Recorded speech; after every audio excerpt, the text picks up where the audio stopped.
নমস্কার বন্ধুরা, village food সম্পর্কে কিচেনে আপনাদের সকলকে স্বাগত। আজকে আর একটা নতুন রেসিপি নিয়ে এসেছি। আজকে আমি এখন গাছ থেকে এক ব্যাগ আম পেড়ে নিয়ে আসলাম। এই আম দিয়ে কাঁচা আমের টকঝাল মিষ্টি আচার বানাবো। আর আচারটা এমনভাবে বানাবো সারা বছর রোদে না দিয়েও কিন্তু সংরক্ষণ করে রাখতে পারবেন। খুব একটা সুন্দর ভিডিও হবে, আপনারা পুরো ভিডিওটা প্রথম থেকে শেষ অবধি দেখতে থাকুন, আশা করি খুব ভালো লাগবে।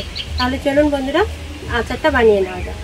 আর কোনো বন্ধু যদি আমার চ্যানেলে নতুন হয়ে থাকেন তাহলে আমার চ্যানেলটিকে সাবস্ক্রাইব করে আমার পাশে থাকবেন। তাহলে চলুন বন্ধুরা, এই টক ঝাল মিষ্টি আচারটা বানিয়ে নেওয়া যায়। টক ঝাল মিষ্টি আচার বানানোর জন্য প্রথমে আমগুলোকে কেটে নিতে হবে। এখন কেটে আমগুলো ভালোভাবে ধুয়ে নেব। এই যে দেখুন, এক ব্যাগ আমগুলো কত সুন্দর। এইরকম সাইজের আমগুলোই কিন্তু আচারের জন্য খুব ভালো হবে। আটিটাও বেশি শক্ত হয়নি, কেবল একটু শক্ত শক্ত হয়েছে। আমগুলো ছুলে নিব না, খোসা সমেতই কেটে নেব। খোসাটা থাকলে আচারটা খেতে খুব ভালো লাগবে। এখন শুধু বোটাটার এই জায়গাটা একটু কেটে নেব আর মাঝখান দিয়ে ফালি দিয়ে দেব। এভাবে মাঝখানে দিয়ে ফালি দিয়ে বিচিটা ফেলে দেব। আবার এইভাবে কেটে নেব।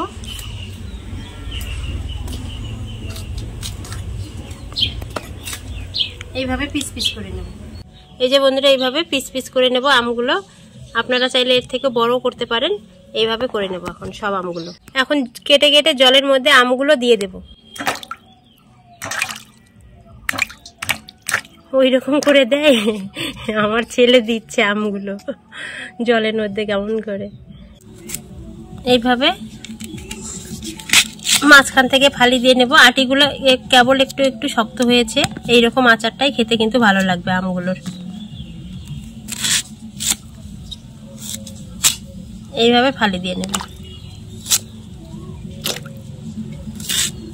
বন্ধুরা, এখন বৈশাখ জ্যৈষ্ঠ মাস, আর এই সময় কিন্তু কম বেশি ঝড় বৃষ্টি হয়েই থাকে। এই ঝড়ের সময় কিন্তু অনেক আম পড়ে যায়, আর এই আমগুলো কিন্তু পাকিয়েও খাওয়া যায় না। তাই এইরকম আচার বানিয়ে রাখুন, সংরক্ষণ করে সারা বছরের জন্য। রোদে দেওয়ার ঝামেলা ছাড়াই খুব ভালো লাগবে খেতে সারা বছর ধরে। সব আমগুলো আমি আচার দেবো না, ওগুলো অন্য আচার বানাবো। আর এগুলো টক ঝাল মিষ্টি আচার বানানোর জন্য কেটে নিলাম। এখন এই আমগুলো ভালোভাবে ধুয়ে নেব। আমগুলো ধুয়ে জল ঝরিয়ে নিয়েছি। আমের গায়ে যে এক্সট্রা জলটা আছে সেটা একটা সুতির গামছা নিয়েছি। এই গামছা দিয়ে জলটা মুছে নেব। এইভাবে আমের গায়ে জলটা মুছে নিতে হবে।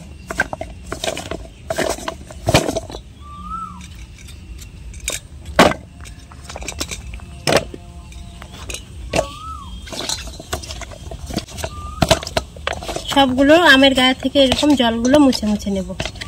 সব আমগুলোর গা থেকে জলগুলো ভালোভাবে মুছে নিয়েছি। এখন এর মধ্যে লবণ আর হলুদ দিয়ে দেব। হলুদ গুঁড়ো আর দিয়ে দেব পরিমাণ মতো লবণ দিয়ে এখন ভালোভাবে আমগুলো মেখে নেব।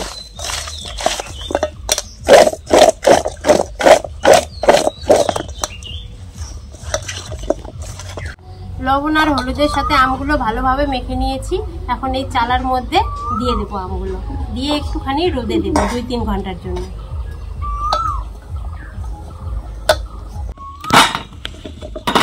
এরকম খোলা জায়গায় রোদে দিলে ভালো হয়, আমগুলো তাড়াতাড়ি শুকিয়ে যায়।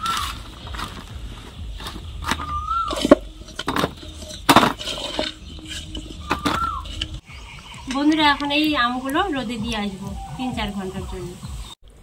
কাঁচা আমগুলো কেটে ধুয়ে লবণ হলুদ মাখিয়ে 3-4 ঘন্টা রোদ দিয়ে নিয়েছি।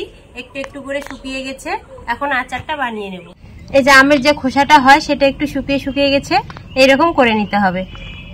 টক ঝাল মিষ্টি আচারের বানানোর জন্য এখানে আমি মশলা কি কি নিয়েছি তা দেখিয়ে দেবো একবার। এখানে মৌরি নিয়েছি, ধনে নিয়েছি, জিরে নিয়েছি, সর্ষে নিয়েছি, পাঁচফোড়ন আর শুকনো লঙ্কা। এখন এগুলো ভেজে নেব। এই মশলাগুলো ভাজার জন্য এখন উনুনটা প্রথমে ধরিয়ে নেব। কড়াই গরম হয়ে গেছে, এখন মশলাগুলো সব একসঙ্গে দিয়ে দেব। আগে শুকনো লঙ্কাগুলো একটু গরম করে নেব, না হলে মশলার মধ্যে ভাজা লাগবে না। ঝালটা যে যেরকম পছন্দ করেন সেই হিসাব মতো একটু দিয়ে দেবেন। এই আমগুলো কিন্তু আপনারা রোদে না দিলেও কিন্তু এইভাবে কাঁচাতে কেটে নিয়ে সঙ্গে সঙ্গে আচার বানিয়ে রাখতে পারেন সারা বছরের জন্য। শুকনো লঙ্কাগুলো একটু ভাজা ভাজা হয়ে গেছে। এখন সব মশলাগুলো একসঙ্গে দিয়ে দেব। আচারে কিন্তু একটু মশলা বেশি না হলে ভালো লাগে না।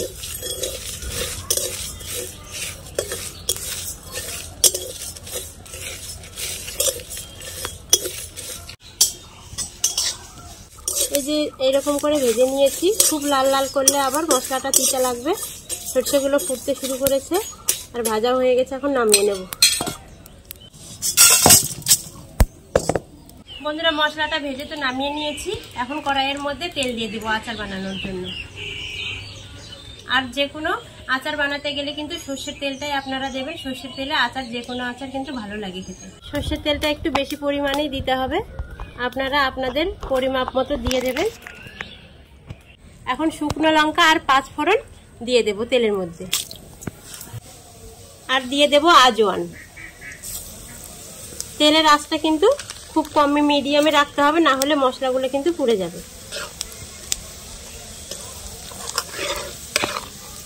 ফোড়নগুলো সুন্দর করে একটু তেলে ভেজে নিয়েছি।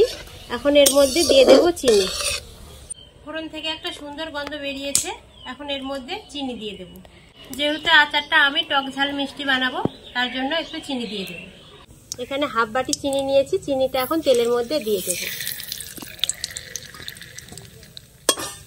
চিনিটা একটু নেড়ে চেড়ে নেব।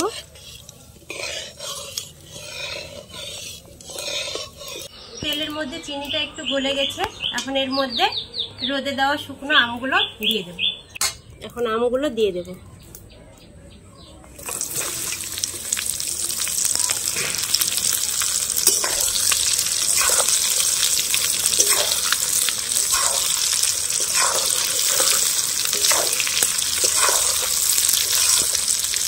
বন্ধুরা, এখন এই আমগুলোকে তেলের মধ্যে কিছুক্ষণ ভেজে নিতে হবে।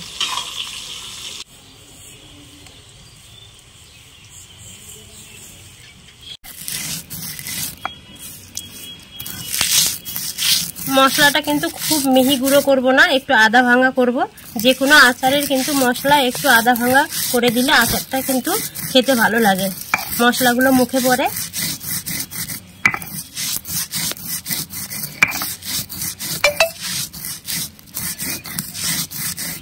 এই যে বন্ধুরা দেখুন, এরকম আদা ভাঙা করে নিয়েছি, আর বাটবো না।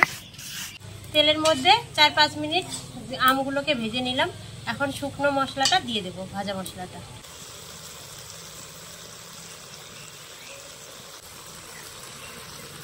আর একটু এখানে শুকনো লঙ্কার গুঁড়ো আমি দিয়ে দেব।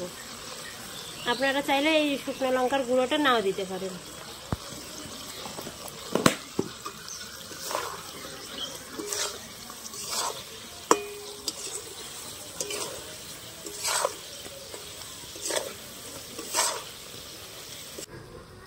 মশলাটা দেওয়ার পরেও আচারটা কিছুক্ষণ ভেজে নিয়েছি তেলের মধ্যে।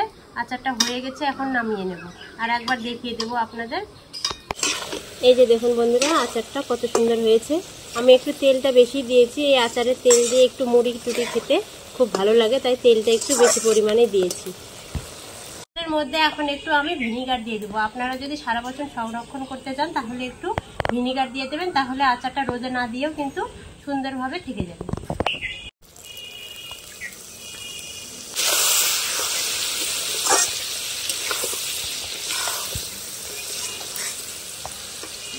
আচারটা হয়ে গেছে, এখন নামিয়ে নেব। নামিয়ে ঠান্ডা করে নেব। ঠান্ডা করে আপনাদের দেখাচ্ছি।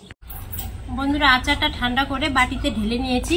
আপনারা চাইলে বয়ামে ভরে রেখে দেবেন, 1 বছর এইভাবে সংরক্ষণ করে খেতে পারবেন।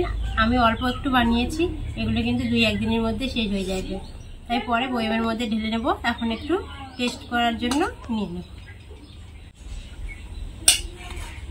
আপনারা অবশ্যই এইভাবে ঝরে পড়ার আম দিয়ে বাড়িতেই আচার কিন্তু বানিয়ে রাখতে পারবেন, সারা বছর ধরে সংরক্ষণ করতে পারবেন রোদে দেওয়ার ঝামেলা ছাড়াই।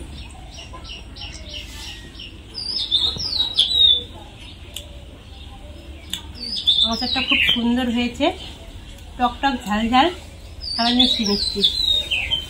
আর আমার ভিডিওটা যদি ভালো লেগে থাকে তাহলে অবশ্যই আমার চ্যানেলটিকে সাবস্ক্রাইব করে আমার পাশে থাকবেন।